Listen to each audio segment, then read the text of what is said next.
Progress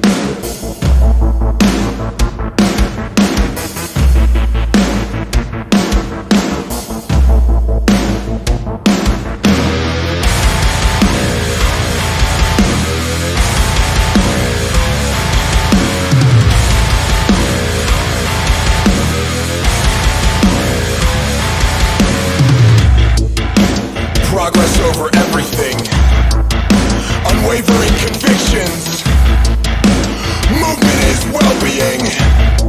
You have to earn your sleep, and when all the time is gone.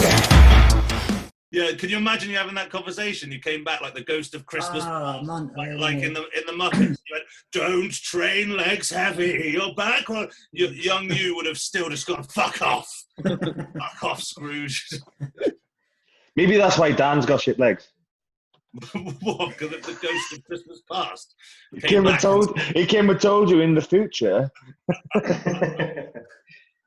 You don't want to get massive legs. You'll have them amputated later.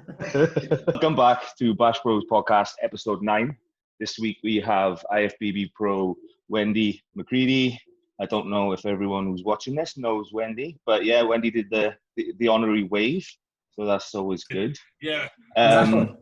It's the usual setup. So I shall bring Wendy's page up. For those who don't follow Wendy, head over and give her a follow. You can see why she's our guest immediately. Probably one of the hardest training women I've ever seen. Not personally seen, but seen through social media. And obviously at her peak, an extremely well-developed physique that a lot of men even would be hugely jealous of. So Wendy, do us a favor, give us a little rundown on your career and where you are and everything really. Well, thank you for having me on, guys. It's a pleasure to be on here. I won't give you a full rundown because we're here all day. Since my first bodybuilding show was 1996, which I think was before we were all born. So my first show was 1996, right, and I retired last year in 2019. So that's 15 years of, it's 25, I can't remember, do the math anyway. However, it's a long time, that's how old I am now. It's a long time of getting that old pro tan on and stepping on stage. So, but I've enjoyed every minute from the beginning to the end, and I was probably more enthusiastic in my later years than I ever was before. So I mean, I turned pro in 2004, back when it was the IFBB. I don't know if anyone can remember that as well. Yeah. Obviously now it's the UK, well, it was the UKBFF. And back in 2004, you had to win, there was only one way to get your pro card, one British finals once a year, and you had to win your class, and then you had to win the overall. And you also had to write a letter to ask to say what you're going to do with your pro card, and if you're going to be good enough or you're going to waste it. And then if they saw you fit to represent the federation, then you got accepted, and then you went on to be a pro. So I didn't know that about the letter as well. Yeah, we had to write to Wanda and Bill. I mean, if anyone knows anything about that federation, you know how strict they were. Dear Wanda and Bill. So yeah, that was all different back then, and we had 3 female bodybuilding classes as well at the time. We had lightweights, middleweights, and heavyweights, which again is massively different now because we don't even have any now. So that was back in 2004, and I made my pro debut in 2005. Jumped straight in it in Texas, and what an eye opener that was. I remember going backstage in Texas, and I went backstage, opened the curtains to where everyone was pumping up, and I thought, oh shit, I'm in the wrong place. My first vision of pro female bodybuilding was a doctor attending to one of the female athletes who was on a drip. So she was spat out on the floor, and she'd dehydrated, and the emergency services were at her side. And that was my first glimpse of pro female bodybuilding. And I was like, oh my God, what am I doing? So, needless to say, I got my ass kicked in that first pro show, but hey, It's good to get an ass kicking, isn't it? So yeah, and that was the first of 15 years as a pro. And I'm very proud to say I'm the longest serving British professional bodybuilder, male and female, and that's probably one of the main things I'm most proud of. So, and I've competed pretty much every year up until I retired, which was last November. So, were you always a female bodybuilder, or was it a progressive thing? Well, I started off, funnily enough, in NABA, but because that was there's no IFBB up in the northeast back when I started. It was just NABA, so I didn't know it any better. So I did NABA figure because that's what you did up here, and I hated it, to be honest. I think I did 2 NABA shows, and again, it was dead clicky. If you weren't in with like certain family up here, then if you didn't train at St James, then it kind of got like didn't get looked at. But that wasn't the point. It was I wanted to push more and more, and there was no bodybuilding in that federation. And from early on, I saw obviously read all the magazines, and to me, I wanted to turn pro from that early age. And NABA wasn't the way for me to turn pro. So as soon as I found out about the IFBB, I switched over and did like lightweight female bodybuilding, because I was a lightweight to start off with. 7.5 stone. I don't know how that much is in kilos. 51 50 kilos maybe. Yeah. Yeah. So. It's about what Jack weighs. Pardon? So Wendy, when you won the overall to turn pro, what weight category were you when you won? I was heavyweight, Jack. I was. I did 3 British finals. I did 2 as a lightweight, and my first year in the British finals, I was a lightweight, and I came second to Joanna Thomas, who was sadly passed away recently. And then my first British finals as a heavyweight, I was like, again, that was an eye opener. Condition was not on point, shape and everything was there. And then, so I missed the middleweights out completely. And then the following year, 2004, I went in, I think I weighed 142 pounds in heavyweight when I turned pro, which is like obviously 10 stone. So it's a decent sort of weight progression then from your first show. Just skipped a whole weight category in the middle. Yeah, but I think that's where the weight progression halted, because my last show I was 9 stone 11. Really? So, yeah, for real. Didn't look like that. No, I was like, oh my God. Like, what's going on? You can't take the scales on stage. No, exactly. Why wanted, like, when you want your pro card, get like bodybuilding, even like females, was bigger. I think people are like not going to know that there was some serious lineups at that time. Like the classes were packed. Do you remember like how full they were? I mean, it's hard to even find a super heavyweight bodybuilding show that's full now. Yeah, they were so busy. I mean, if anybody knows the schedule of the British fans, you just have to queue outside in the morning to get weighed in.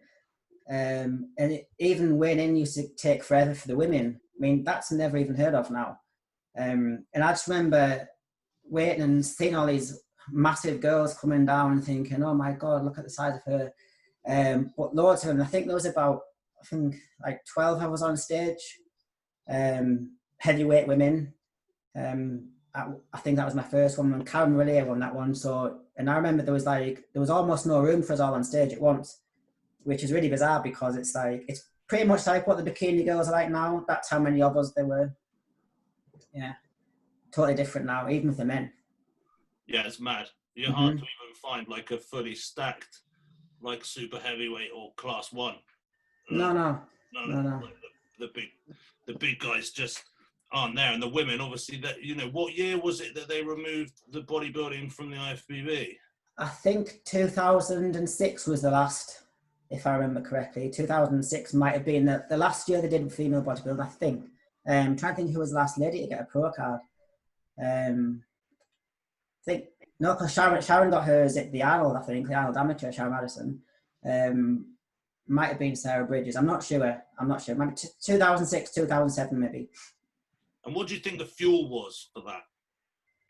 What do I think? What, sorry? What was the fuel for the removal of female bodybuilding? Probably, well, no one will ever know for sure.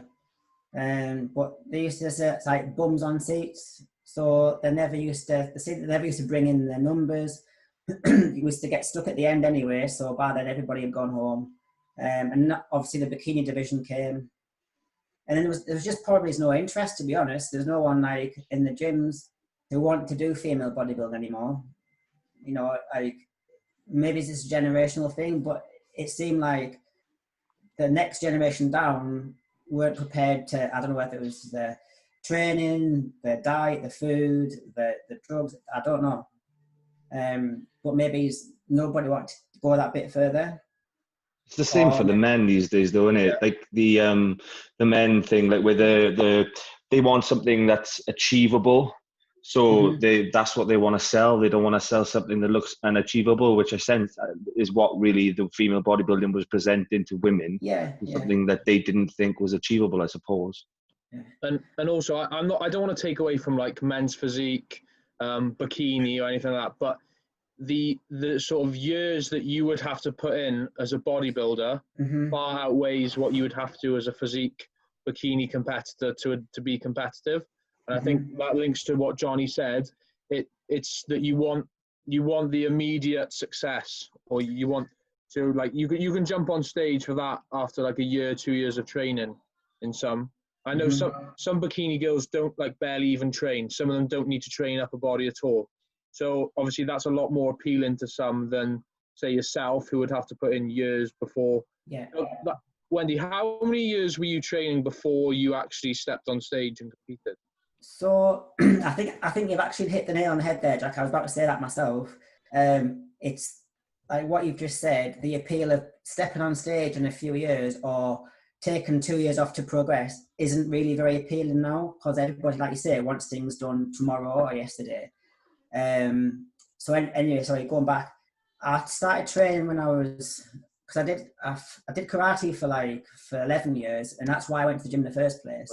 Because I used to get knocked out all the time.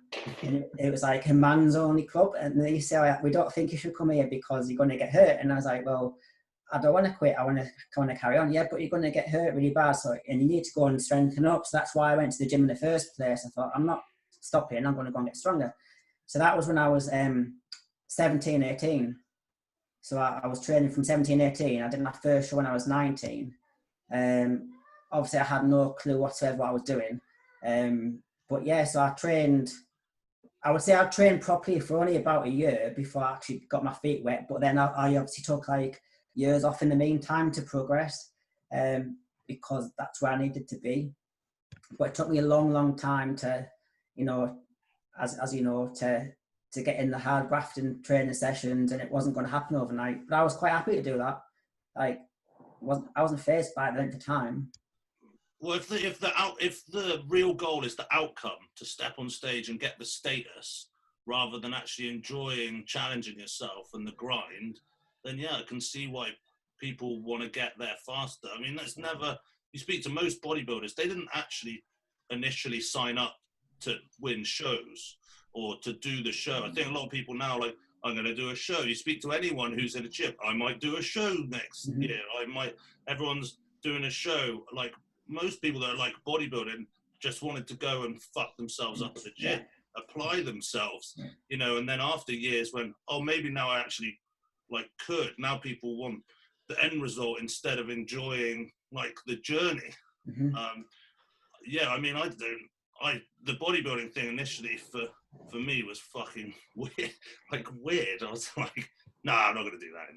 No. Stand in pants and stuff like that. But, by that point, I built something that was probably worth doing. I mean, I don't know. I don't get the physique stuff again. I don't really get the bikini thing either, if I'm honest. I think it's like, lots of attractive people. That's cool. Could they be somewhere else? And when I worked the doors, I seen girls that lived on Jaeger bomb and semen that looked like these fucking girls, rather than and I don't know. I think when I'm going to a show, I want to see impressive physiques. I want to see something that's impressive, male or female.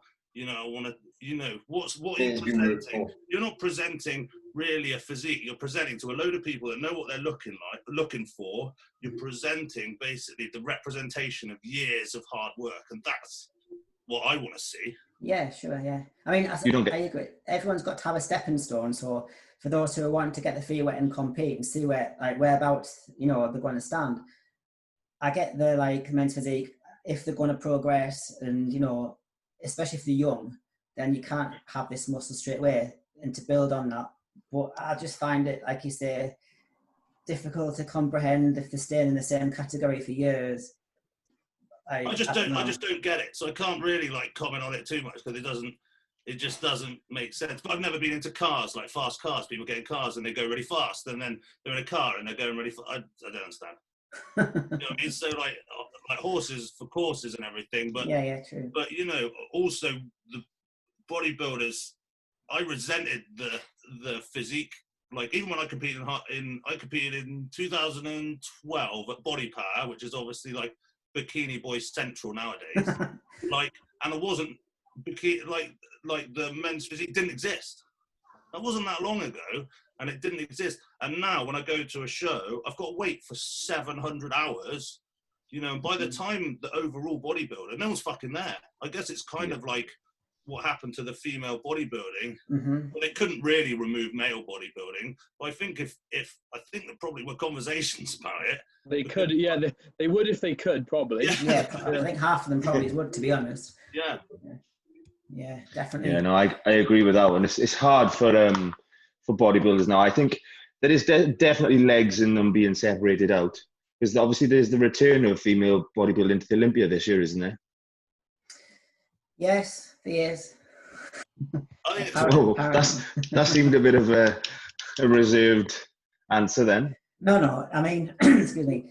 It was announced last year. I mean, when I did Romania, my last show last November, that was the first qualifier for the Olympia this year.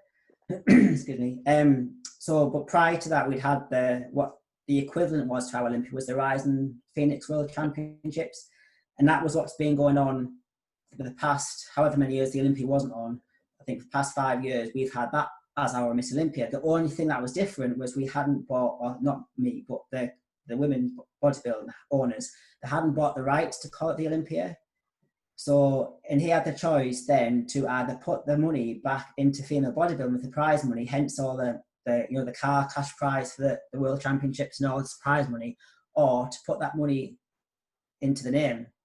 So, and at the time, he chose to put the money back into for us. I mean, and I can't complain because we got treated really, really well with accommodation, prize money, etc. But obviously now he's collaborated with other people, and now Jake Wood has bought the Olympia anyway. So that's why the Miss Olympia is coming back. So I would have liked to have finished at the Olympia this year. That was my reason for doing Romania, because I shouldn't have really competed last year because of injuries and stuff. But I want to just try and get one last bite, and I actually thought I would have done it, but it wasn't meant to be. So yeah, it's back for the first time now in December, obviously. But how it's going to go down, I don't know, because at first it was really exciting. You know, they were saying, oh, they're going to bring it back, they're going to change the look, it's going to be more appealing, more feminine, blah blah. And then unfortunately, Romania was the first qualifier for the Olympia, and so we're all excited to see how it was going, who's going to win, because that will have an impact on how the Olympia was going, what they're going to look for. Now, I don't know if any of you saw the results from the Romania Pro last year, but the top 3, top 4 people, I'm not being funny, but if that's going to be the face of female bodybuilding, then it isn't going to be around for much longer. Yeah, if at all. It went for sheer maths and yeah. Well, yeah. It's just, basically, if I was an up-and-coming amateur bodybuilder and they said, okay, you can look like this and you can be Miss Olympia and look like this, I'd be like, okay, it's fine, I don't want to compete anymore. Yeah, so is that potentially why then that more are leaning towards the figure physique categories then? Because of what they're putting up as the poster sort of girls for women's bodybuilding? Perhaps, yeah. I mean, it's difficult because it's a two-way thing. We've never had the exposure, we've never had the prize money, the opportunities, nothing that, and I'm not being sad about it or bitter, that's the reality of it. We haven't had front covers, we don't get anything really. I mean, it's like an underworld, like nobody knows who anybody is. So if I said to you, there's girls there like so-and-so who deserve to be in Miss Olympia, you'd be like, oh, well, who are they? But that's not your fault. That's because nobody actually knows who they are. And trust me, there's some fantastic women out there, athletes, who deservedly should get the recognition, but we haven't. So therefore, I've lost my train of thought now. So yeah, so going back, women are kind of looked at as freaks, and like it became a bit of a circus, to be honest. And lots of up and coming women don't want to look like that. So you can understand in one sense why there's a shortage, but then on the other side of the fence, there's no opportunities for it anyway, like that there is for the bikinis now and figure. So why would you want to put yourself through all that, and for what? Yeah. Especially, sorry, go on. Let's be honest, like the sacrifices and the kind of should we say the side effects of some of the drugs and stuff that the females have to endure really is much more vast than the males do. It's almost more on the line.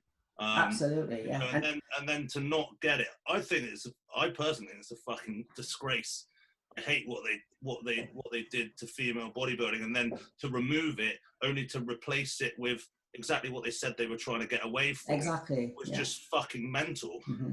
You know, I'm not saying that I'm like clued up on it at all, but I just, yeah, it was horrifically dealt with, and yeah, like you said, you know, they're presenting something that's going to look a bit like a sideshow freak show. It is. It really is. It's like going back over, and it's sad because, like, you know, when I say we, there's a lot of us who don't look like that.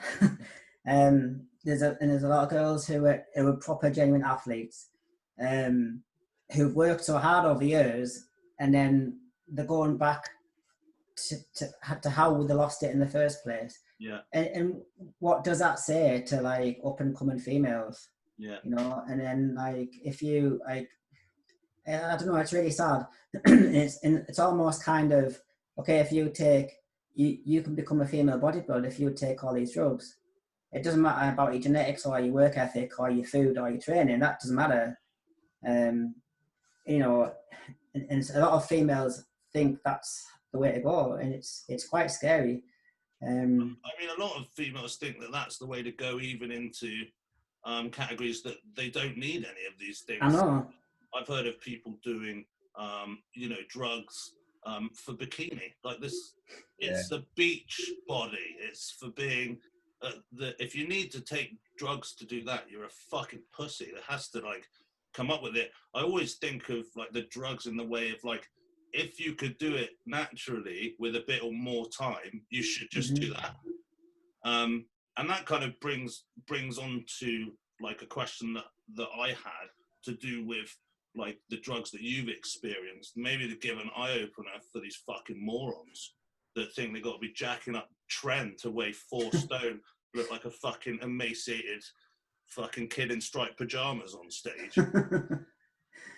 Yeah, it's I mean, even now I get like lots of contacts from girls who've like they've messed themselves up doing, you know, like T3s, what is probably the main one for the bikini girls and stuff, which obviously affects the metabolism and whatever.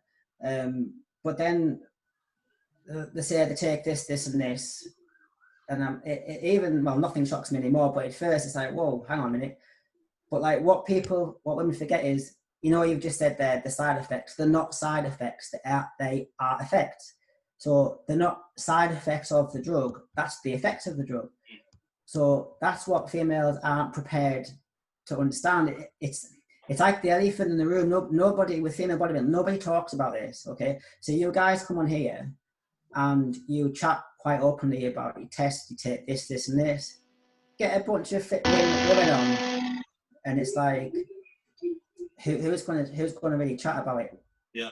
You know, it's like the elephant in the room. Even when we're together, it's like backstage, it's like, or in the room, it's like, oh, don't, you know that, you know that this, and but no one ever talks about it, which is quite sad, really, because, you know, if we did talk about more, we'd help each other, and understand a little bit more. But sorry, I've sidetracked again. You have to keep pulling me back on. I get sidetracked. Or they find a coach that has no idea how to manipulate a female body and then applies male drug protocols to a female.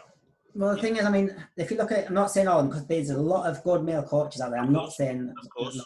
Yeah. However, a lot of male coaches have no clue whatsoever, but the ladies don't know this, and they put all the faith in them, all the trust, and basically they're putting their life into some strange man's hands who actually doesn't give a shit about what they're going to look like in a year's time. Yeah. 2 years' time, 3 years' time. They don't care. They want results, so they look good on Instagram, or their CV looks good. Is it just me getting interference on the thing? There's something going on. It's a feedback loop. Hang on, 2 seconds. I think it's me. Hang on. Keep going. I thought it was maybe Ryan trying to get in or something. He's knocking on the door. Let me in. Let me in, John. So the question was just like, if you feel comfortable sharing your experience of what you had done. Obviously, at you know, it's worth saying, at the height of professional female bodybuilding, just to kind of give people a scope of, like, you know, this is like the height, this is the elite, you know, and people should consider this when they're, you know, planning to do a bums and tums session down there. Well, I mean, I think the most important thing people need to realise is no amount of drug or drugs is going to make you Miss Olympia. So if you haven't got the genetics to turn pro by winning, this is my opinion, if you can't win a local show, they do local shows now, okay, so if you can't win a regional show or whatever, by not taking like anything more for a female than Anavar or something, then you shouldn't really be looking at taking more, because that's not going to make you bigger and better. If you've got to look at your genetics as well, because I realised this early on in my career that I'm never going to be the biggest. So that by playing the size game, if you're going to start taking, like, I mean, for me, there's drugs that women should never touch.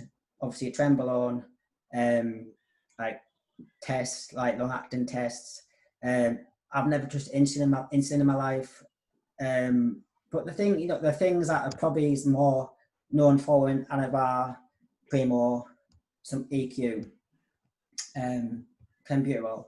And even then, you've got to be more like reserved as well, because I was always taught more is not better. And also, I was brought up, luckily, thank the Lord, I was brought up knowing that if you just take one compound at a time, if you never took stuff before, and then you take a whole host of compounds together, how do you know what's going to work for you? And how do you know which you're going to get the most bad effects from? And if you're taking, say, 3 or 4, you don't know. So you're just playing Russian roulette, aren't you? So, I mean, I got taught to use one thing in the off season for 4 weeks, then 4 weeks off, one thing at a time. Then you know what effect that has on your body. Then you take them separately in the off season. So when it comes to pre-contest, you know how your body is going to react to those compounds. And then if there is something bad, then you remove it and you don't use it again. So, I mean, I don't really believe in long cycles. I think the longest cycle I ever did was into a show. I always used to start out 10 to 12 weeks running into a show. But I always have like 2 or 3 months off before that. And that was probably the whole of my career. I'd probably do like a 6-week cycle in the off season of EQ and Anavar. And then I would save like GH to pre-contest with Anavar and Primo. But good luck getting me a Primo right now.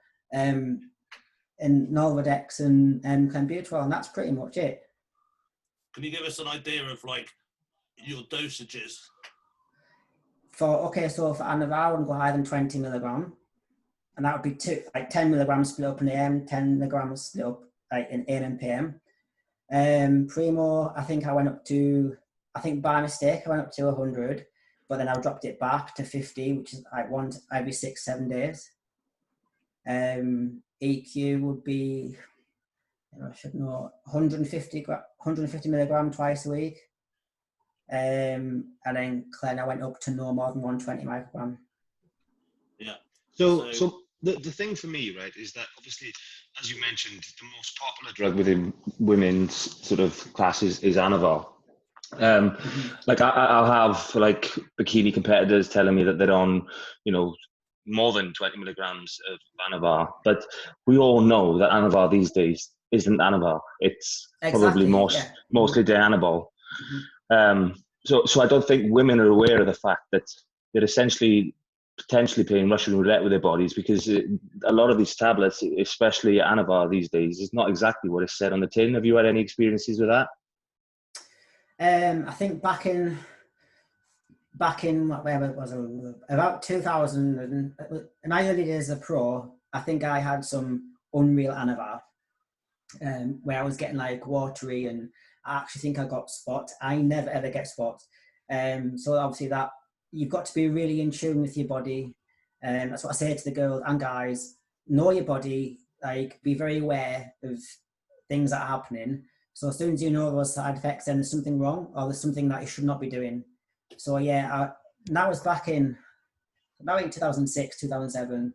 I remember thinking, oh God, this isn't right. Like I have a fat face off season anyway, but my face was getting worse. And I was like, surely this is not Anavar. And so I stopped them. But even now, like, you're right, real Anavar, real Primo, it's like gold dust. So when obviously women are coming to me and saying, oh, I'm taking Primo, I was like, are you really taking Primo? I don't think so. But, you know. And usually the replacement for Primo is Test, which is one of the worst things you can take as a female. Yeah, exactly. Exactly. The thing that, as well, people are forgetting that, like, years and years ago, like, to be able to obtain things like this, you needed to know someone. There was an underground, there was a bro thing and stuff like this. And now we're in a world where it's every drug dealer's sideline, you know, to create this they don't give a fuck about bodybuilding or whatever. They're looking for markup, and you know, the raw prices on some of these compounds, especially the ones that females would use, you know, if they were going to use anything, you know, it's a fucking absolute, you know, like you said, it's Russian roulette. Yeah. And you know, to consider doing these sorts of things when actually maybe you could just wait a year and train hard. Exactly. Yeah. I mean, I did more insane. Yeah. People see that's the difference. People focus on that now. They'll be like, oh, what can I take? What can I take to make me like shredded, blah blah. And I'm like, why are you even asking that? Like, when they don't even know how many carbs they're taking in or how much protein they're taking in. I came up in the British finals 2 years in a row without taking anything. Like, and then I learned. So I'd rather like learn the hard way, so to speak. But people have, I'm sure loads of people say this before, like as well. People have got the wrong way around. They'll do gear first and then training and diets like a sideline. Yeah.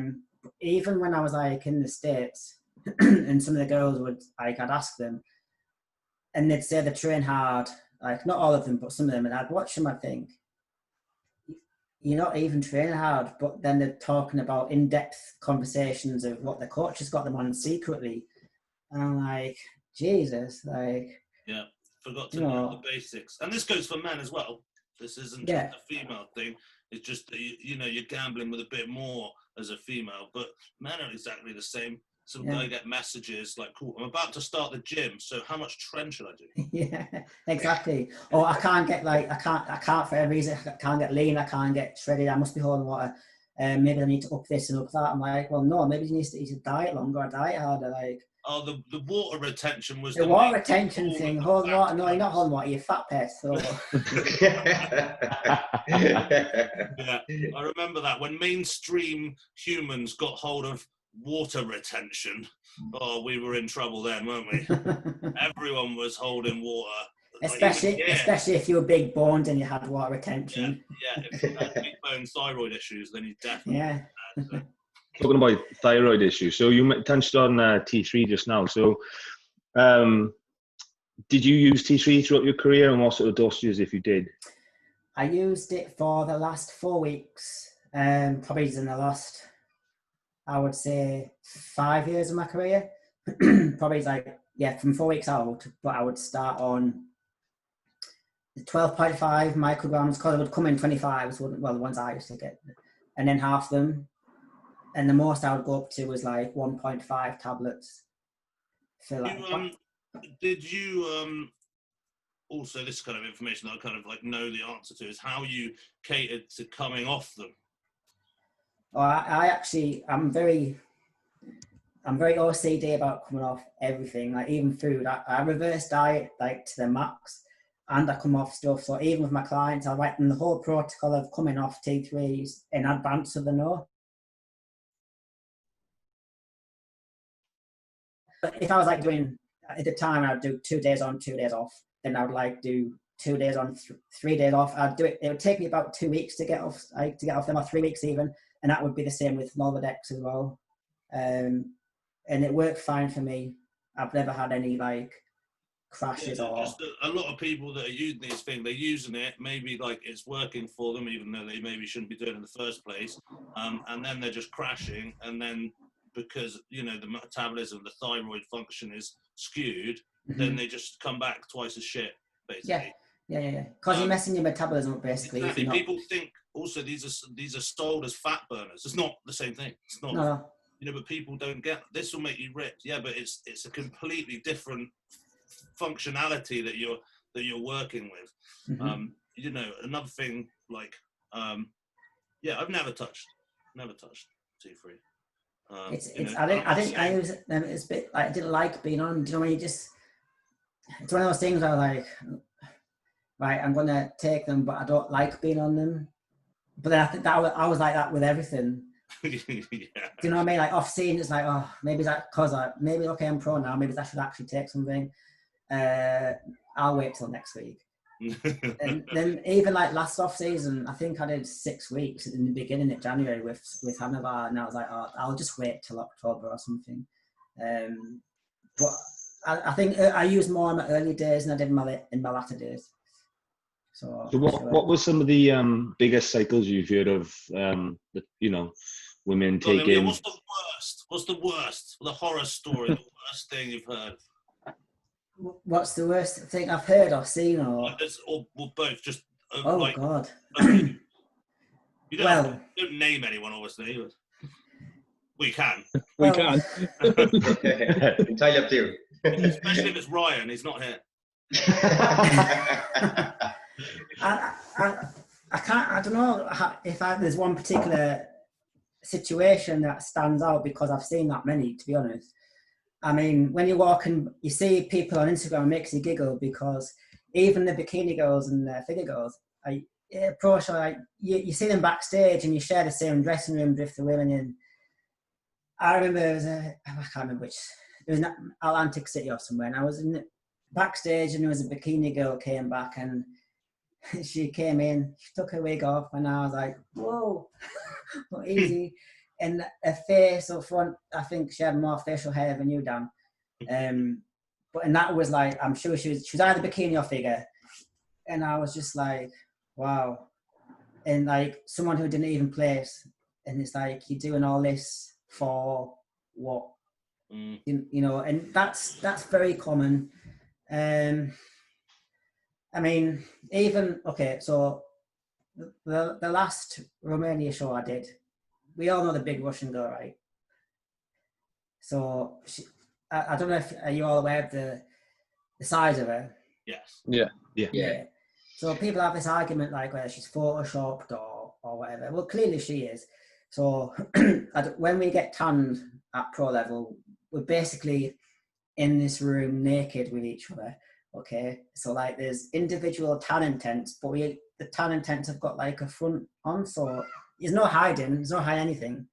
So that's the time when you look around and you think, holy shit, because there's no makeup, there's no wigs, there's no false eyelashes. Yeah, it's basically just like, I was going to say butt naked, but that could be real as well. No, and it's true, and I used to stand there and think, you're not trying to look, and you look and you're going, like, where do I look? Because everywhere I look, it's like, oh, can't be looking there, can't be looking there. And I remember texting Kay when I was at Romania, and in front of me getting tanned up was Natalia, the Russian girl. And she stood there, like, legs akimbo, arms out like this, naked for a tan drying. And I had to do a double take because I was like, shit, I was thinking, she's not nowhere near as big as, like, what I thought she'd be. So I'm texting Kay, saying, oh, I'm stood behind this big Russian bird. I said, and she's not all that. And then when we were on stage, about to get ready to go on stage, she was messing up. When we go up on stage to get online, you have like 20 seconds to give your cat. It's very, very on time. You have to have like, it's very precise. You've got 20 seconds, girls. You've got 10 seconds, 15 seconds. And Russian bird's missing. So the girl who was doing the organising, she says, number 23, where are you? And she's in the mirror straightening the wig. And we're like, what is this? But like, you know, that's how it is. And people don't say that. And they look at Instagram and they see big bloated muscles with, I don't know, it's so false. And then in that show as well, which me and my friends still comment, was actually 2 transgenders who placed above me, 1 won. Now I find that difficult to comprehend in a female bodybuilding show. I agree, each to their own.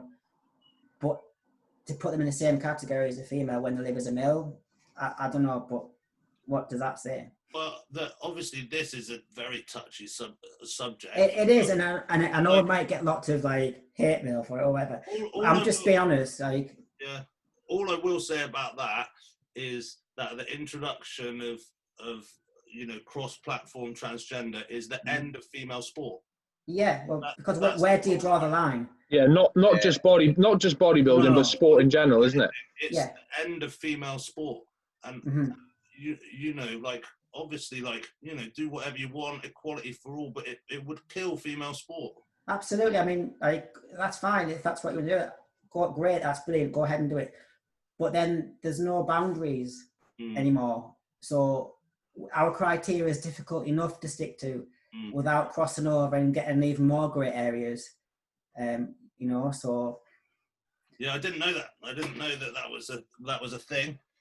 Yeah, well, apparently it is now. I didn't know it was a thing. I didn't know it was a thing. I did hear about some transgender Aussie rules football player that played for the women's, and he was about 25 stone, and he just like broke everyone in half and won everything. Which was amazing to watch because it was just comical. 7-stone women getting snapped in half. So for entertainment, it was great. But yeah, I think that, yeah, I'll probably get some hate mail over this, but but we're not. I'm not hating anyone. I'm just saying that the facts. Like, I'm not being horrible. That's how it is, and that's how it was. Because I stood next to them, lovely people and all that. But like, where's the boundaries? Yeah, of course, yeah. And then how fair is that for people who say, for the gay side of things, it doesn't matter what sides they get or what effects they get. That's fine, because that's what they want to be like anyway. Yeah. But then, do you know like what I mean? So anyway. Sorry. Mad. Yeah, mad. So did it go on? I was saying, I think it's worth saying as well about Wendy is a ferocious motherfucker in the gym. Like, do you know what I mean? Like, she's touching, like, little touches. But what this woman can do in the gym is inspirational, to say the least. I've had the pleasure of training with this woman. It's not only does she bring the fucking atmosphere in the A game, it's like, it's a sight. Do you know what I mean? And if more people learn to love that and get involved with that, you wouldn't even be fucking talking about drugs. And if you don't love that, if you can't fucking light up a room with some intensity, you got no fucking business in this game anyway. See, that's what's kept me going, like, through all this. I just love to train, and I've always been the same. I love pushing myself, and each morning I'd get up, even now, and I get really excited to train. And I'm like you guys, I guess. Just if you're going to train, you're going to train properly. But But I think that you've got to love what you do. Like, you have to have that passion about what you do.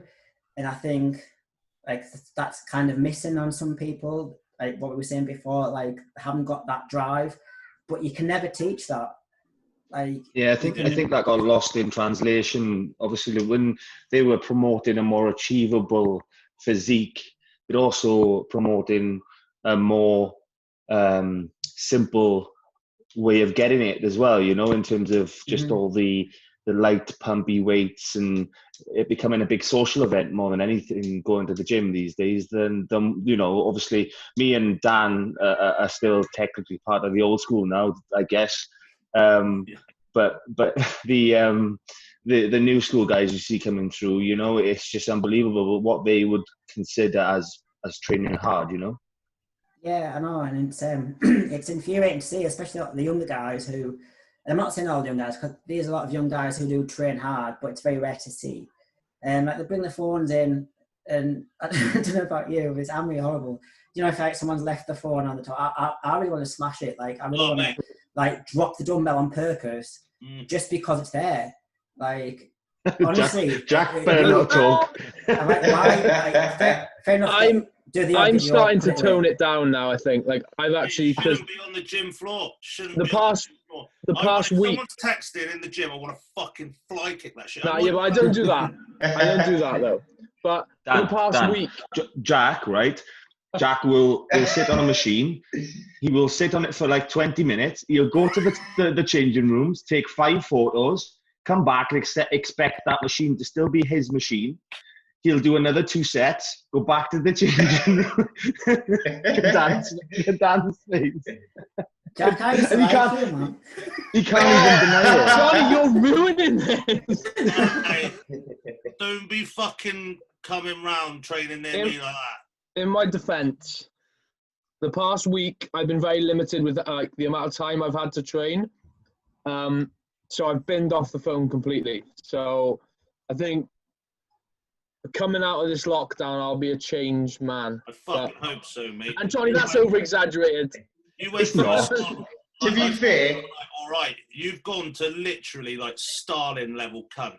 Like you've gone from like a guy like Jacksaw, right, to like literally like Fred and Rose West style hate. Like phone twindling cunt. I will save Jack on this, because to be fair, the stuff he records, the training he does, you know, the proof's in the pudding. You know, you see his weekly updates, you know, the size he's put on, and I don't know whether I'd do it if I didn't get, so like, you know, I do make money through avenues on Instagram and stuff like that, and I don't know whether I'd do it if I didn't get that from it. Yeah, so, I have had situations where I've been training like with Ellis, and she's like set a tripod up and like filmed something. Well, she's 5 seconds to do that shit. I will film the fucking thing. I'm like, I don't know. I'm not. If you go on my Instagram, which I don't give a fuck about anyway, but if you got, there's no training videos on there. No. Like, unless someone's doing them for you. Yeah, exactly. That's unless someone's been like, someone's doing it or like whatever. There's no training there. There's no. The thing is sometimes as well. Like I've got a couple of like sponsors and stuff. And sometimes I go to the gym like, oh, I should really like film something for them, you know, wear their clothing. I never manage it. Never manage it. I always get to the end and go, oh fuck. I'm not going to go back on the gym floor and like pretend to get a pump. And like, I don't know. I understand that you've got to take some like video footage. I get all that, cause especially now, but not so it's the be all and end all of every set, every session, every rep. Get your training partner something to do a set of you, and then put it away. But like carrying it around and recording the whole goddamn thing, unless you've got a professional videographer there, then you're missing the point of training. Or you've lost that session. In all fairness to Jack, right, he does train hard. That's the last time I ever offered to take a picture of you in the change room. Let me finish. Oh, you don't need to offer, because I have to do yours every day. So in all fairness to Jack, right, he trains hard. He does train hard, but he has the sort of, he likes to own the gym. Let's put it that way. It's his space. and if he's on a machine for an hour, fuck everyone else, which is fine. I'm okay with that. But he'll take 5 hours to get through a session sometimes, and part of me commends him for the commitment, but the other part of me just thinks he's nuts. So he is definitely nuts. That's true. We've established that. That's yeah. a given. I watched him cry like on a hack squat once, again, flicking like his hip out, doing some weird like flamingo fold dance thing or whatever. Definitely like 100% mental. I don't know. The phone thing for me is actually just a life thing. If I have my phone and people can contact me all the time, I am a slave because I'm a reactionary to people sending me shit. Like, didn't you mention it last week about the first thing you do when you get up is look on? Yeah, exactly. That's the worst thing you can do. You're reactive, and you need to be active. Yeah, I agree with that. Yeah. You need to be an action person. You know, like if I spend too long on my phone, and I do get trapped in. It's why I deleted Facebook, because I got trapped about like 5G and Corona and all sorts of fucking madness. I was like, found myself on huge like research paths, like down Google Scholar, you know, like checking references and stuff, rather than just looking at memes, which is how everyone else does their research. The fucking morons. It's reactionary. Like, I don't know how you do it, because if I'm in the gym and I get a message being like, you know, Ellis texts me like, one of the dogs has been sick.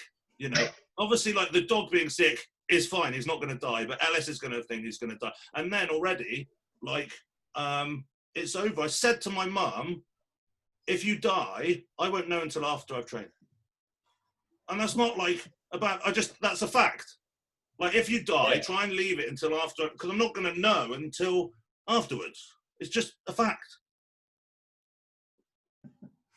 Yeah. True. Agree.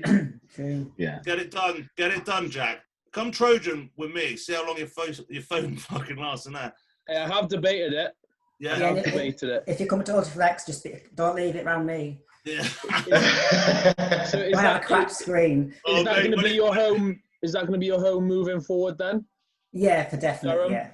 Yeah. Because we were there up in the 6 days before, unfortunately, it got locked down. So. That was so shit. The worst opening time. It was so bad. I felt so bad for Amp. Literally, yeah, I know, me too. The absolute dream. He's open 6 fucking days. Like dangling a carrot, and then it's just oh, like. Man. Fucking hell, man. So yeah, Saturday we've got like 5 more sleeps, I think. 6 more sleeps till we get back. I think I'm gonna have to just jog up as soon as. Jog up. Yeah, just jog up as soon as it's ready. But yeah, I'm definitely due an Ultraflex. Johnny, mate. Ultraflex. There's no way that's your child. Have you checked what the milk will look like? She can't hear you, so I got my headphones on. Oh, bless her. She looks really like cute. That's not me. Your milkman is Look at my phone. watching this, going, that's my kid. That. With bless her. She's got the right amount of limbs and eyes and everything. There's no way. Yeah, that one's gone off. Yeah, I'm lucky. She's very beautiful, aren't you, babe? She's bringing you sweets, isn't she? Yeah. She's making some sweets in there. She wants sweets because she's watching Lion King at the moment, so she's having popping candy. Is she watching the original? Yes, the cartoon, yeah. Okay, good. Yeah, not that always one. the The Beyonce one. Like weird, like Not talking. the proper one. Can't deal with that shit. Unless it's got Elton John belting out the bangers. Yeah, I'm not fucking having it. That new Agreed. stuff. I did watch the musical. I don't know whether anyone else has watched Lion King the musical. Yeah, I seen the one in London. That was awesome. Fuck. I haven't seen that yet. It was actually amazing. I'd love to see that, a musical. I cried. It was amazing. Dan, I can't imagine you sitting in the audience for that. I got some looks. And I remember I sat down and all I heard from behind me was, oh, bloody hell, just my luck. Are you that guy who nobody wants to sit next to on a plane? Yeah, yes, exactly. The only person that could have been worse sitting in front of you was Ryan, taking up 3 chairs with a head. With a head. like a lollipop. Yeah, they had to have dressed it up as the Serengeti's son and made it part of like the performance. It doesn't matter. We all know he's not going to watch this far. course he's not. He's not on it. He's not going to watch it. Is his mum going to? Or maybe. Yeah, let's keep Sorry, it. Ryan's keep it mum. PG.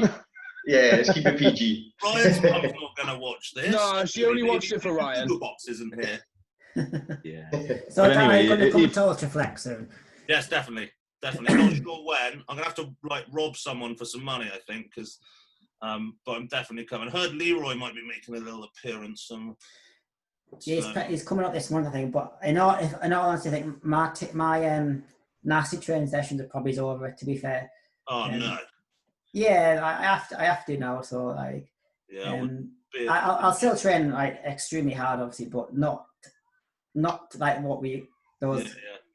Well, crushing to sessions. be fair, I've been training in my fucking garden for like 4 months, so I'd like to stay up and come up and be nasty, but I'm probably going to come up and do a fucking hip thruster on the fucking booty blast, and then have a. I'm gonna get right on that hip thruster. I am.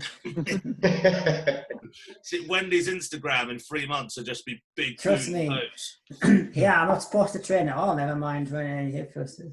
Really? Well, Yeah. This podcast seems to be taking off quite well at the moment. So what I was thinking, Dan, is that if it carries on and the exposure keeps going up as it is, that we may do like a sort of Bash Bro sort of visit up there, and see if we can get Ant to kick all our asses, and we'll video it. If no one watches any podcasts, I'll be crying on a hack squat again. Mate, I'll be crying because I can't hack squat. I think we'll all be crying if we train with Ant. Did anyone else have any questions? I've already quizzed. No, so Wendy, you said about your nasty training sessions just then. Have you had any sessions that you can think of, maybe with a training partner that maybe couldn't finish the session with you, or any sessions that really stood out over the years to you? Obviously, you've had so many over your career, but any that really sort of stood out to you in memory, like who you trained with, or maybe someone that couldn't keep up with you? I've pretty much had. I kind of trained on my own for the most part, but I've had like I used to hook up with Anthony Davey on a Monday night for a year or two, for leg nights, and obviously I've had some crazy sessions for Leroy as well and Dan. They always stick out. Going down to Birmingham, I think when we went to pick up the Dorian lat pullover, we had a leg session with Leroy in the Birmingham gym, the old Temple gym. And even like John Hodgson used to help me out, and I remember leg session with John Hodgson was brutal as well. I've got a picture of us both laid out on the floor. But I mean, pretty much all of my training leg sessions, especially, are like that and have been like that. And if someone's trained with me and haven't finished, then I'll just carry on anyway. But I always say, if you're training, you train with me. But I'm not going to mummify you, and if you can't hack it, then go home. But I need to finish my session. But for the most part, most people have stayed the journey.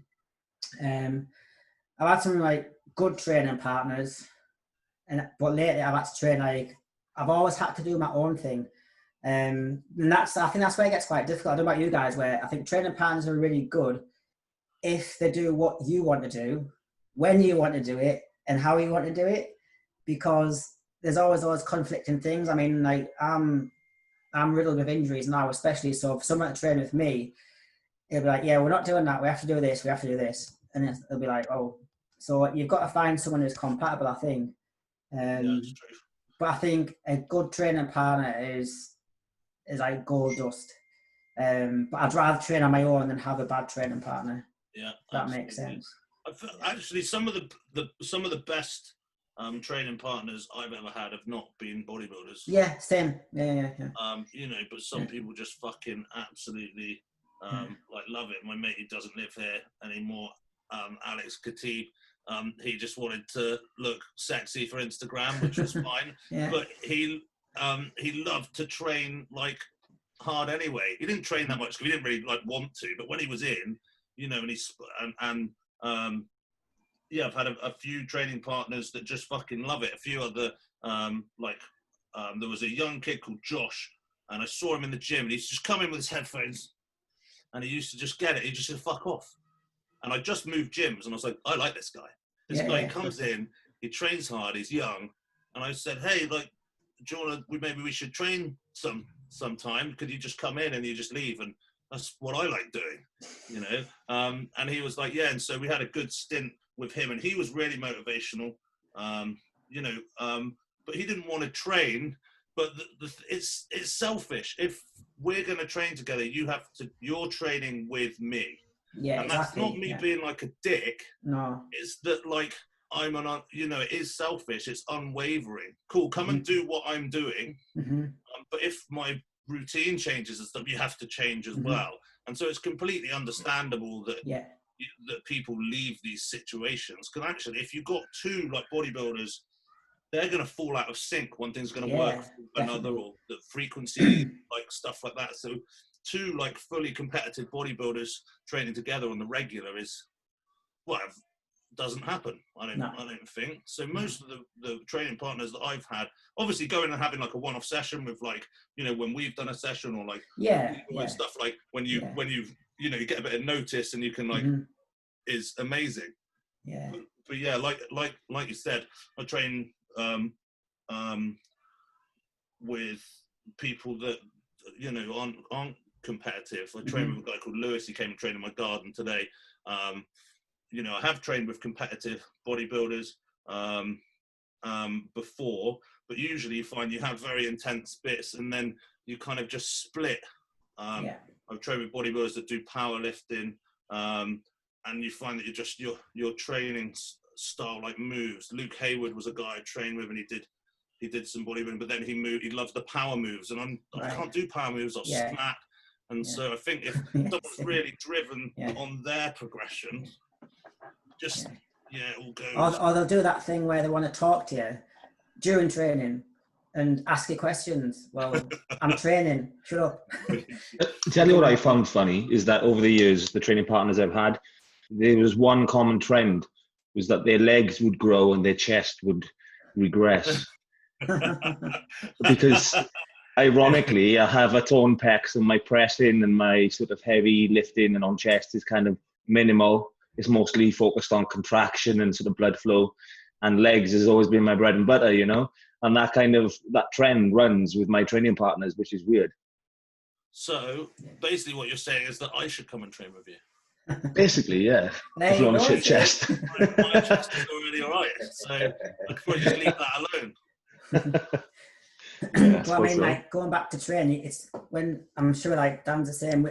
I was brought up on the Dorian Yates like heavy duty style train, and that's what I did for years up until, well, I tried to do an adaptation of it up until the last few years, but then because of my injuries and stuff, I had to change. And then that's what I found was the most difficult for me mentally, was obviously a training partner who can push you like that. But then also afterwards, like moving away from that for me was difficult as well, because I've always done it, balls to the wall, like that's it. And a training partner for me now is probably dangerous, because I'll never like back down. I'm sure Dan can testify that. But if someone said like, here's an example, okay, so if we're doing like hack squat or a leg press, and then Ant's like, they were easy. I was like, yeah, but I'm supposed to be going like sensible today. My back's not so good. Oh, let's stick over to him, and he'll just say halfway through it, he'll say something. You know what he's like, Dan? He'll say something, you're like, I'll show you. And then like, your injury's got the window, and then for the next week you're stuff, and you're like, why did I do that? Like, yeah, Amp has a way with words. It's what's it called? Reverse psychology with me. Works every time. Yeah. When I went up and trained with him last, I think he just whispered like, "You're gonna lose."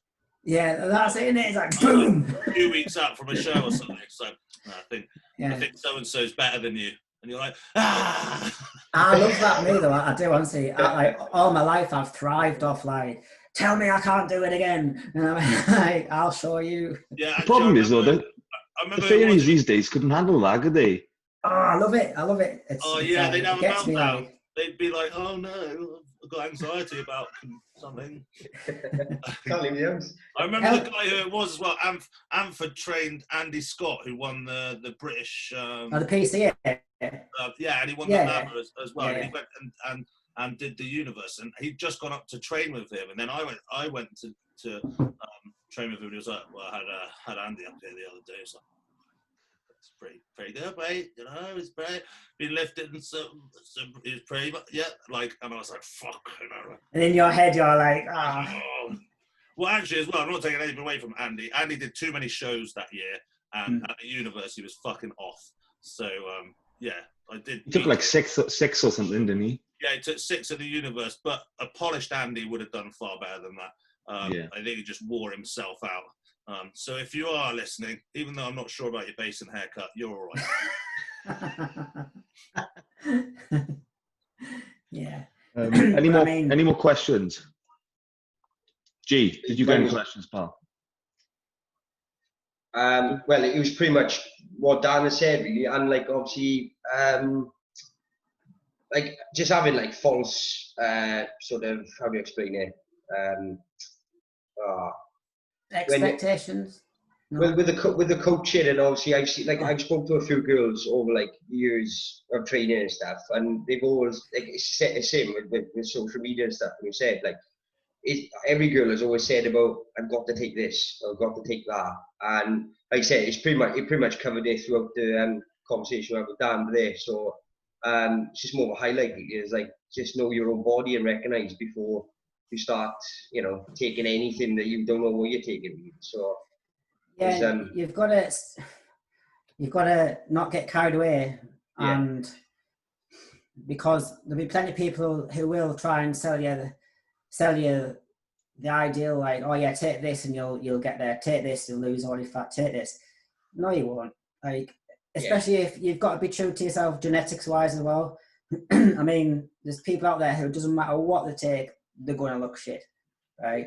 And that's the way it is. Unfortunately, no drug or pill is going to make you like have that physique that you want to have. Yeah. But somebody who wants to take money off you will tell you that you can. So you need to sometimes take a step back and, you know, live in the real world. So I think that translates across into the men's stuff as well, you know. It goes both ways, definitely. Men and women. So ultimately, right. For me, one thing that I find at the minute, which is quite frustrating, is you see people in the sport who have no place being there genetically, and so people are too afraid these days to say, hang on a minute, the risk versus reward here is heavily not in your favor. Yeah, absolutely. And I think people are afraid to offend and say that you can take as many drugs as you want and you're never going to go professional and you're never really going to do anything in the sport. You may win a really poorly sort of a poor standard show. They're now a coach. Going for the pro card. Yeah, and they're the ones now coaching the women who are now taking Trenbolone. So it's like... Yeah, just say like you can't make chicken out of chicken soup, can you? So like, if you're gonna look, you can't make something out of nothing, you know. So, but people do tell them that though. That's the thing. Like, we can make it good. I'll make it good. I'll make you a winner. Well, really? But like 2 years down the line, you never hear them again because they're mentally affected and whatever. Yeah, that's a complete disservice. You know, like, and also, you know, bodybuilding has that thing as well, as like, you have to like weigh it up anyway. Like, I'm going to pay in years of my life for doing what I'm doing. That's, you know, that's going to happen. That's, you know, I walk around like 21, 22 stone or whatever. There's a price to pay for that shit. You know, and everything else that goes with it. I'm having a massive bucket head. Or is he going to have some issues here? You know, people like, you know, want it now and stuff, but it is hard as well. And actually, when I first started, loads of people said to me that I'd never be good or go pro, and I'm actually not pro still. But so it is hard to place that. Maybe I should just go around telling people they won't be just to fire them up. Yeah, but it's, do you know what I mean, Dan? I don't mean the people who, you know, it's just going to take a lot of work. I'm talking the guys who just have zero response to it. You're talking guys who've been competing for years, never placed. Guys who are... Yeah. I mean, I think that there is also a huge influx of people that love the idea of bodybuilding, but the actual bodybuilding is hard.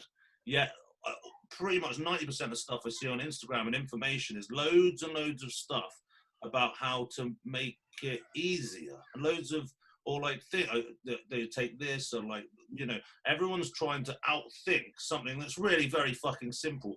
And the truth is, it has to be hard. It has to be hard because it's a response. You're getting like a physical response to stimulus that has to be hard in order to create change. If you go in and do 8 reps with a weight you can do 8 reps with, your body will just go, cool, I can do that. I'm not going to do anything.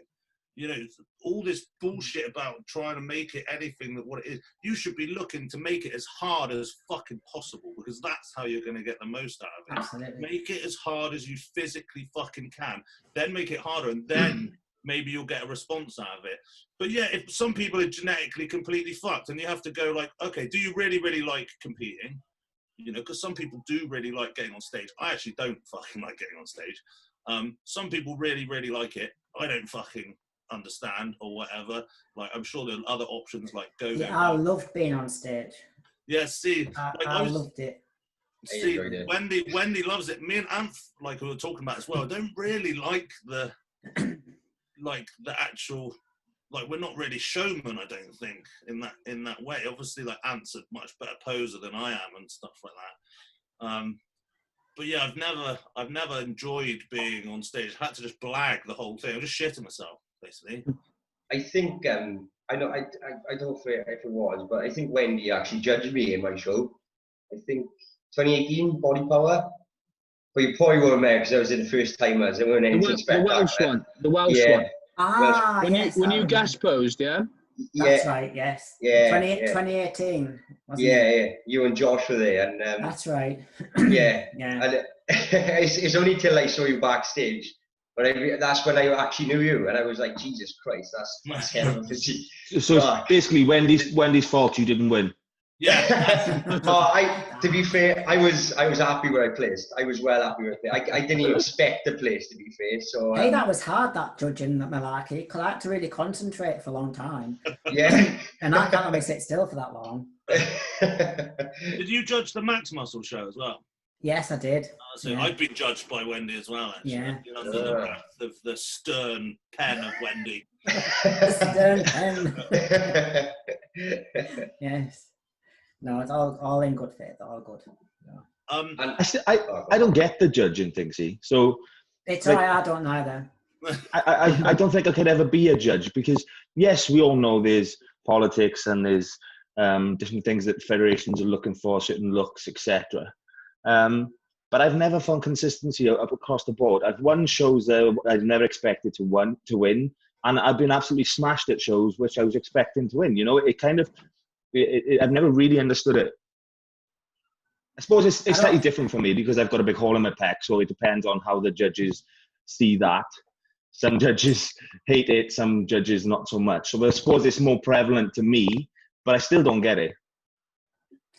I think, I know at pro level they have, say the show promoters, they choose their lineup of judges. So for example, if just use the Tampa show, that's coming up. So Tim Gardner promotes the Tampa show, okay?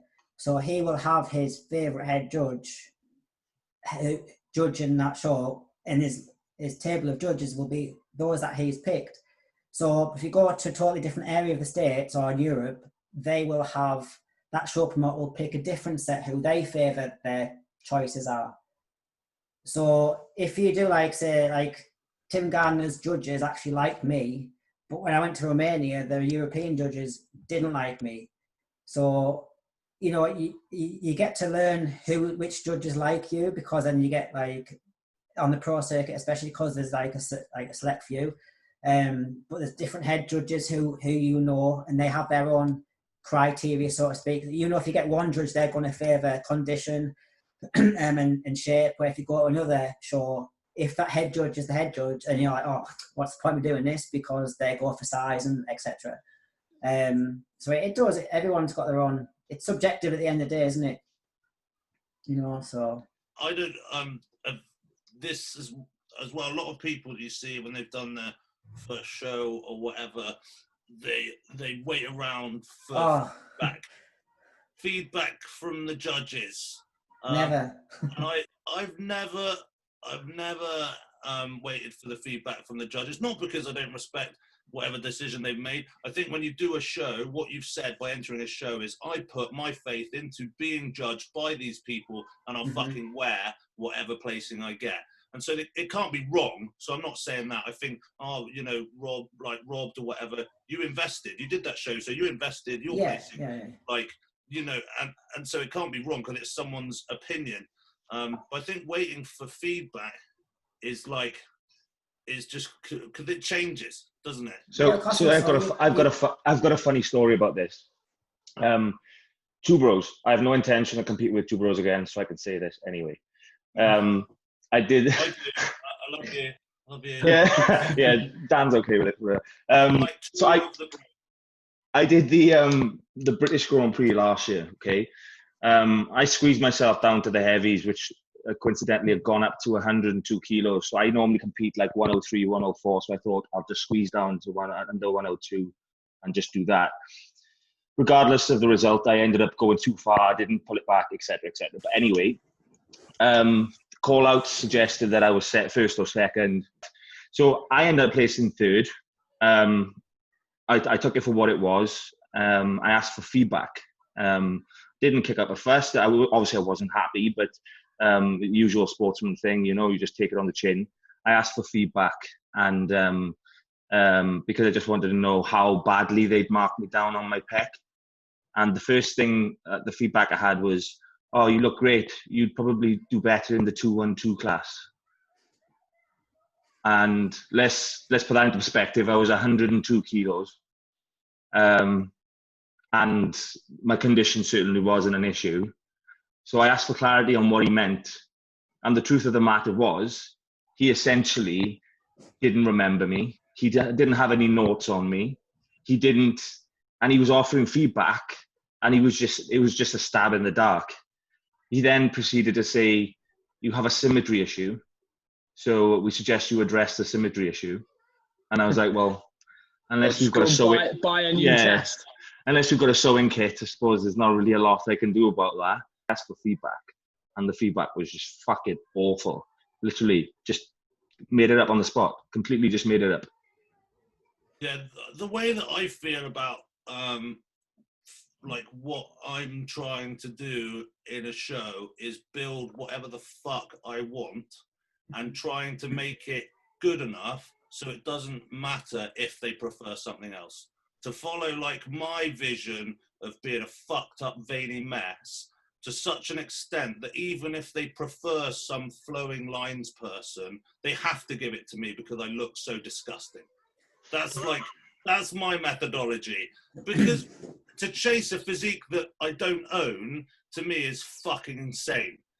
I'm never going to be nice lines, smoothie, I'm going to be a horrible bag of veins, and they'll just have to fucking like it. And then hopefully I can be a big enough bag of veins, so that it doesn't matter that they like someone who looks pretty. I'm not looking to go on stage and go, "Well, it looks really nice, smooth lines." People I'm looking to look on stage and people go, "The fucking hell is this mess?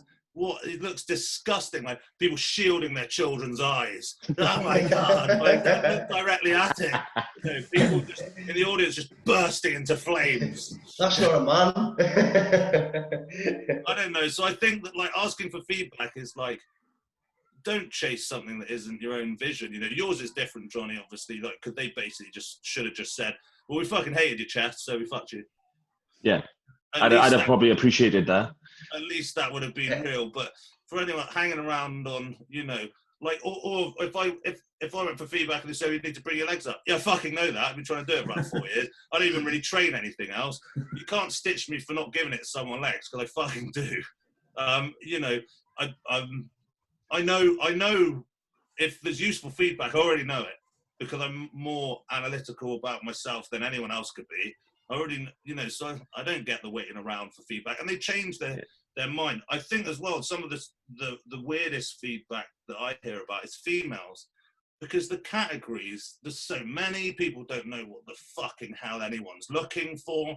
Like bikinis, like cool, they're like hot, sweet. That's like who I don't understand. There's some fake tits and there's some bums. It looks great, cool. They all win. Everyone's a winner. That's what they should do. You know, but that's because I don't understand what it is. When you get into the category, some of the females, like you can be like too ripped, and you can have like too much in the wrong. Like this is where it gets really weird. At least with the bodybuilder, you're like be fucking massive and be fucking ripped. You know, you've got like cool. I will be massive and ripped. Like there's no one's like. Although I remember someone did say to me, they said, "Well, the thing is, I came second because I was too ripped." And I was like, "Hold on, mate. Hold on a second. Okay, so you're saying they're there with the scorecards. They're like, yeah, cool, size, yeah, doing the poses. Then there's a little box at the end that says tick if too ripped, and then you just tick it, and the whole thing just explodes. You're like, nah, too ripped, whole thing in the bin. What a heap of shit. But basically, like the blokes have got that kind of easier, haven't you? Mm-hmm. You know, if you've got a shit body part, but some of the female categories, not so much with the bodybuilding, but the difference between figure and it's more noticeable maybe at pro level, like and stuff like that. But like at these some of the NABA categories as well, are fucking like what? I don't understand. Yeah, but then you look at the people who are judging you as well. Like at NABA especially.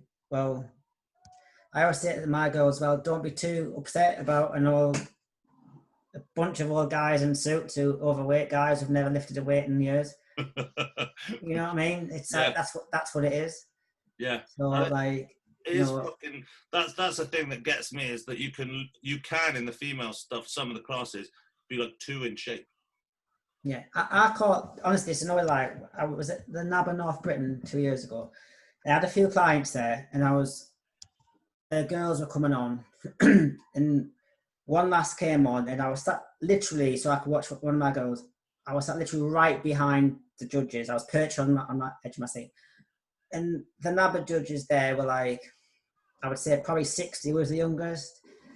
And they were just like, you know, I could see down in the pub, like on a Sunday night playing dominoes and darts and that. And this one last came on. She wasn't my girl, thank God, because I would have said something. But she came on stage and they're all like, oh, look at her.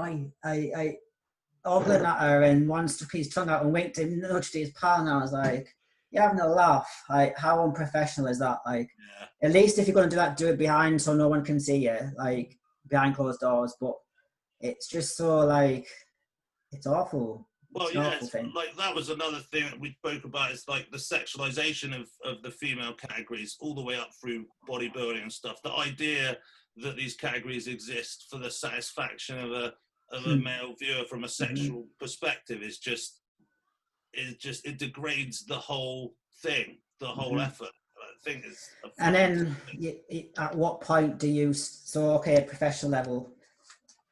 I don't know if you know what goes on a lot of time. At what point do you stop being an athlete and start being a prostitute? Yeah.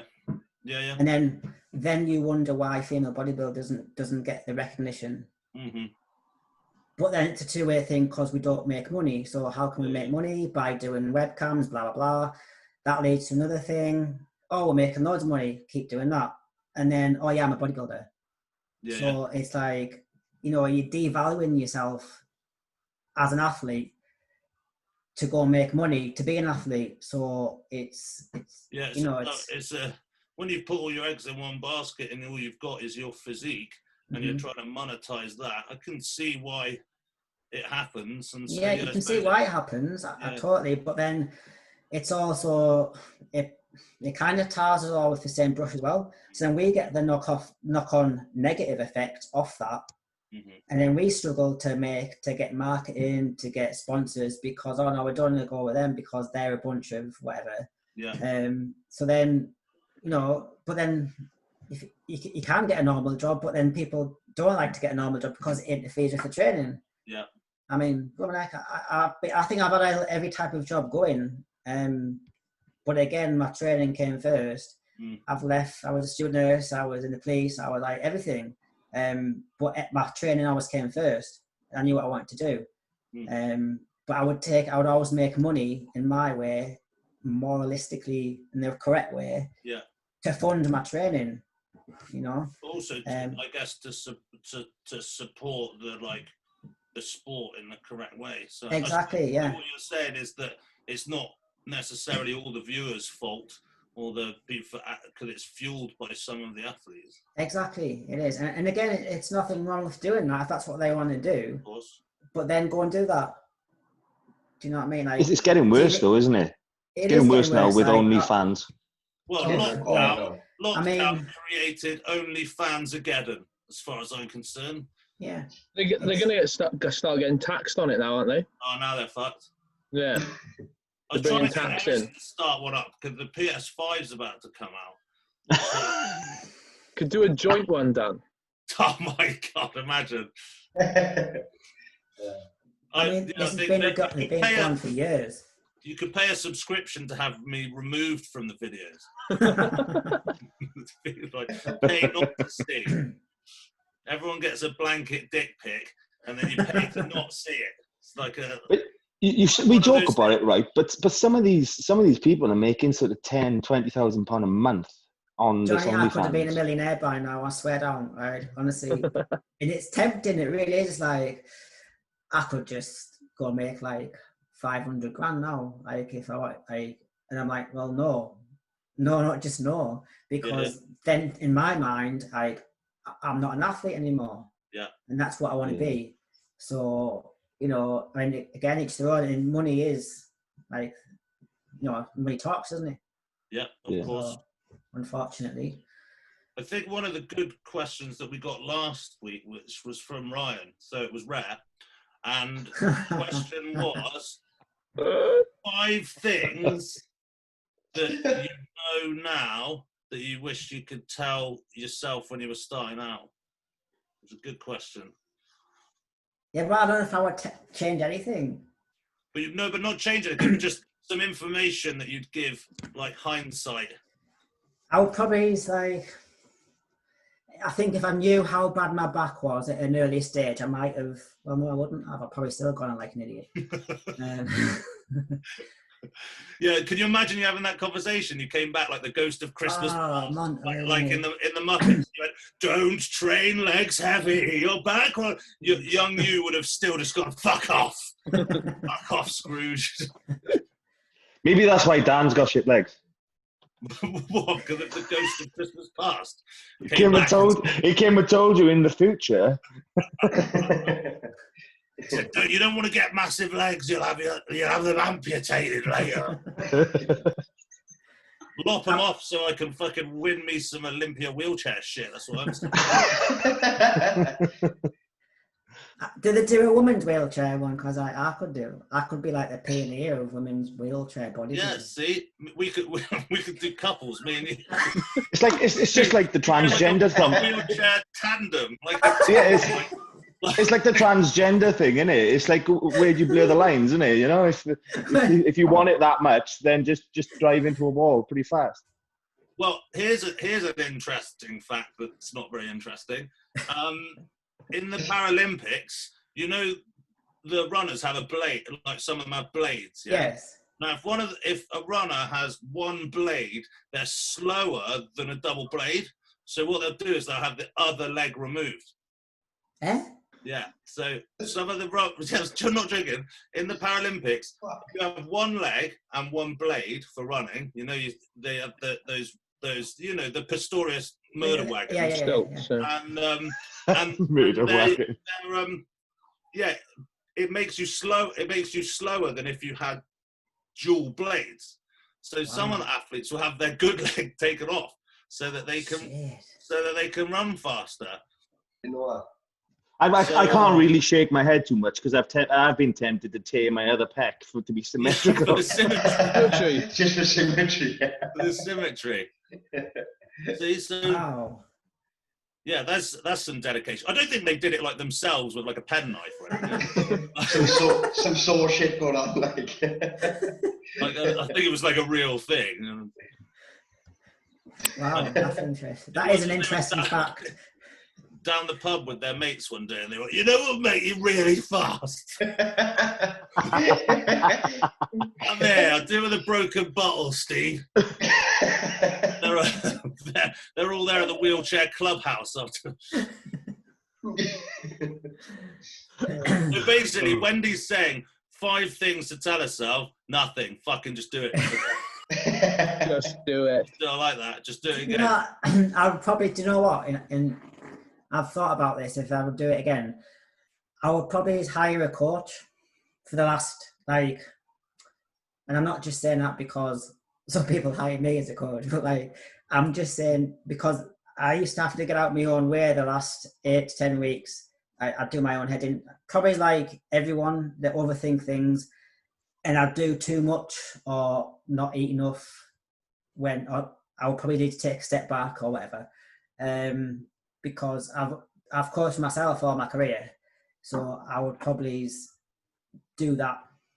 I've had like obviously awesomeness people who've given me a second eye sort of thing and helped me a lot, like Anth and John, and then like Kimberly and Karen.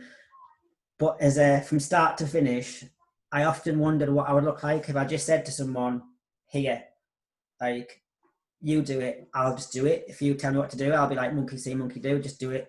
Mm-hmm. So I often wondered that, but it's too late now, so, you know. Yeah, but it might have been shit anyway. Yeah, and then I would never have, like... Are you a bit of a control freak? Is that why? Well, I am, but I even used to say, okay, I wish someone would just tell me what to do. Yeah. Like, because I said if it's some of my clients, I'm fine. Like, that's no problem. But when it's at me, I'm like, right, like, I used to get myself so annoyed. Yeah. And then, doing more. I think when I started with AMP, like, that was the number one thing I did was less. Because I used to just burn myself. I'd do a qualifier or something, and then by the time it came to the British or whatever, I was just dead. When actually I should have just done nothing, probably. Yeah. I was already in shape. Should probably done, but yeah, I'd always look shitter at the British than the qualifier. That was like my thing, my special move.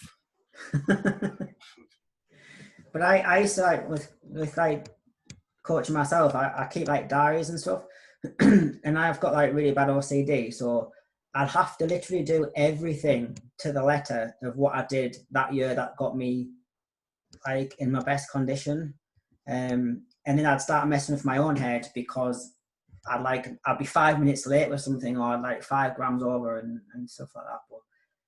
But are you a disaster thinker? Like, if one thing goes wrong, like, everything's fucked? During prep, yeah. Like, I have ridiculous things. Like, I have the same glass, the same spoon all day. Like, it's just, and if that spoon goes missing, like, oh my God, like, what's going to happen? That spoon goes on every airplane and everywhere with me. It's just like, God, amazing. Have you got the spoon? I want to see the spoon. It's downstairs because I've just had but this is the glass. I use the same glass each day. And then, even like getting ready, getting dressed and stuff.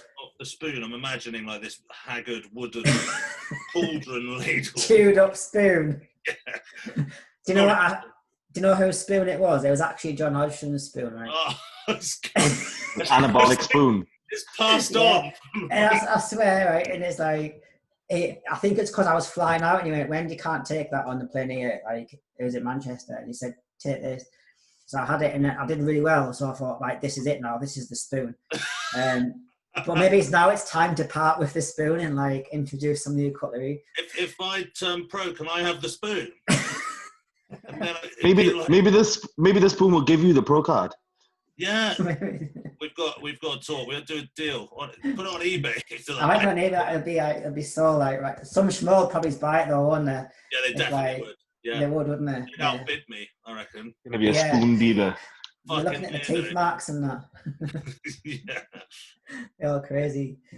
So right, okay. So I'm not gonna say it, but no bombshells.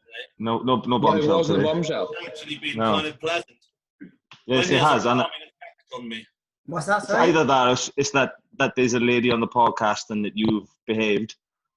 Well, there's not many things in life that scare me, but a woman is one of them. That's it. I wouldn't fuck around with Wendy. I'm not a woman, I'm a machine. I'll fucking kill all the rest of you cunts. Easy. Fucking one ninja chop. I think that actually is a bombshell, mind. Yeah. All ninja chops to all you, but Wendy, no, I'd run. Don't fuck around with women. Scary people. Well, thank you for coming on, Wendy. You're very welcome. Thank you for having me. I'm going to get back to Lion King with my daughter. Well, it's time for me to go and eat now anyway, so. Yeah, okay. Spoon, I'm institutionalized now anyway, so I have to eat exactly the same. From the same Tupperware box as well, may I add. Jack's gone. Jack's gone. Yeah, he weren't waiting around for the goodbyes. So, it's time to wait. He's hungry too. As fast as we can.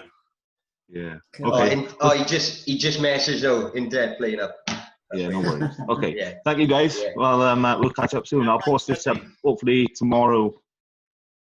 Thank you, Wendy. Take it easy. You're very welcome. Cheers, guys. See you.